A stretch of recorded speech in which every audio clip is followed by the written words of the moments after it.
جو ایمان سے خالی ہیں، جو ایمان کے معاملے میں کمزور ہیں، اللہ کا خطاب درجہ کمال کے اعتبار سے ان کے لیے نہیں، درجہ عشق محبت کے اعتبار سے ان کے لیے نہیں، بلکہ اللہ نے فرمایا وہ لوگ کہ جو ایمان والے ہیں ان پر ہم نے روزے فرض کیے ہیں۔ اب سوال یہ اٹھتا ہے کہ روزے ان پر فرض ہیں جو ایمان والے، اب ایمان والے کسے کہتے ہیں؟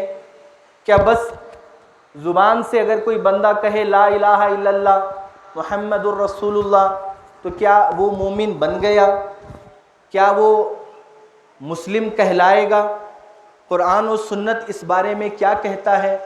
عزیزان ملت اسلامیہ، اقبال نے ایک بہت پیارا شعر کہا، اور بالکل ایسا شعر ہے کہ توجہ کرنے والی بات ہے۔ اقبال نے بہت پیارے انداز سے کہا کہ زبان سے کہہ بھی دیا لا الہ تو کیا حاصل، زبان سے کہہ بھی دیا لا الہ تو کیا حاصل، قلب و نگاہ مسلمان نہیں تو کچھ بھی نہیں، قلب و نگاہ مسلمان نہیں تو کچھ بھی نہیں، خرد سے کہہ دیا لا الہ تو کیا حاصل، عقل سے کہہ بھی دیا لا الہ تو کیا حاصل، زبان سے کہہ بھی دیا لا الہ تو کیا حاصل، اگر قلب و نگاہ مسلمان نہیں تو کچھ بھی نہیں۔ یہ کہاں سے انہوں نے اخذ کیا؟ اللہ سورہ حجرات میں فرماتا ہے قالت الاعراب آمنا، بنو اسد ایک قبیلہ تھا، وہ لوگ حضور کی بارگاہ میں آئے اور آ کر وہ بطور احسان یہ ذکر کرتے ہم مسلمان ہو گئے، ہم ایمان لے آئے، ہم نے آپ کے خلاف جنگیں نہیں کی، طرح طرح کی باتیں کرتے، احسان جتلانے کا ان کا اور کچھ ایک قبائل تھے ان کا طریقہ تھا۔ اللہ تبارک و تعالیٰ نے جھنجھوڑا اور پھر سمجھایا کہ ایمان کیا اور کیسے ہوتا ہے۔ قالت الاعراب آمنا، اللہ تبارک و تعالیٰ ان کے آنے اور کہنے کو نقل فرماتا ہے اور ارشاد فرماتا ہے اے حبیب پاک صلی اللہ علیہ وآلہ وسلم، قالت الاعراب، یہ جو اعرابی ہیں جو مکہ کے مضافات میں اطراف و اکناف میں رہتے ہیں، بدو ہیں، یہ اعرابی کہتے ہیں قالت الاعراب آمنا، یہ کہتے ہم ایمان لے آئے، قل لم تؤمنوا، آپ ان سے کہہ دیجئے کہ نہ تم ابھی ایمان نہیں لائے، کیوں؟ وَلَمَّا يَدْخُلِ الْإِيمَانُ فِي قُلُوبِكُمْ، اس لیے کہ ابھی تک ایمان تمہارے دلوں میں داخل ہی نہیں ہوا، ایمان تمہارے دلوں میں داخل ہی نہیں ہوا۔ وَلَكِنْ قُولُوا أَسْلَمْنَا، ہاں یہ کہو کہ ہم نے اے محمد عربی صلی اللہ علیہ وآلہ وسلم آپ کی فرما برداری اور آپ کی اطاعت کو قبول کر لیا ہے۔ کسی کی فرما برداری کو، اطاعت کو قبول کر لینا، قیادت کو قبول کر لینا اور شے ہے، اور دل و جان سے کسی کو مان لینا اور شے ہے۔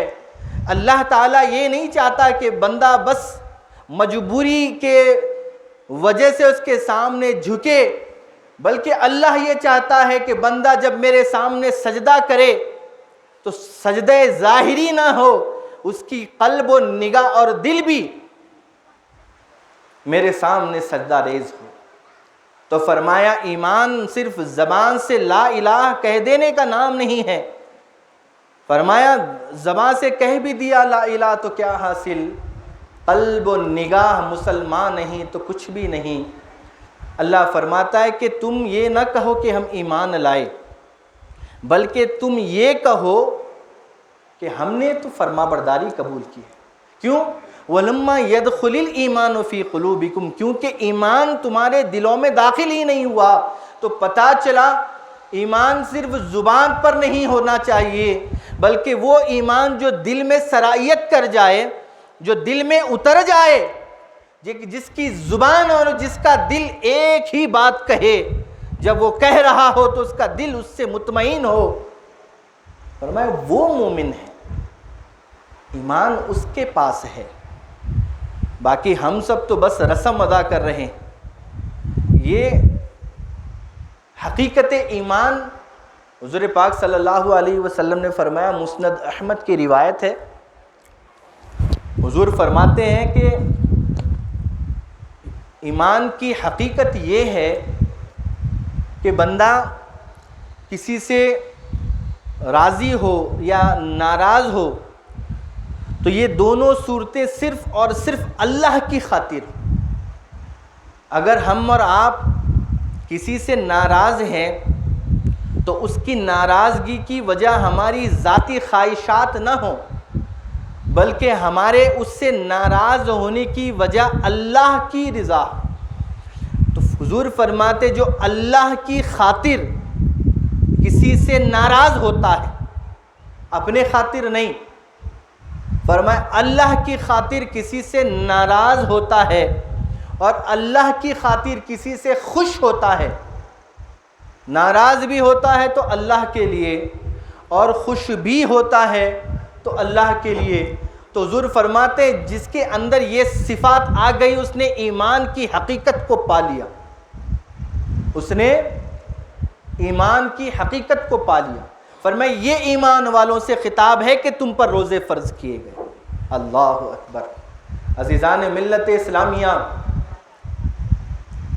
ہمارا مسئلہ یہ ہے کہ ہم دین اسلام کو، قرآن کو گہرائی سے پڑھنا اور سمجھنا نہیں چاہتے، یا پھر ہم اتنے مصروف تر ہیں کہ ہمارے پاس اتنا وقت نہیں ہے کہ ہم اللہ کے بتائے ہوئے احکامات کو صرف جان نہیں سکے بلکہ سمجھ سکیں۔ نبی پاک صلی اللہ علیہ وسلم سے پوچھا گیا ایمان کے بارے میں، آپ نے فرمایا کہ اگر تجھے تیری نیکی خوش کرے اور گناہوں سے تیرا دل ناراض ہو جائے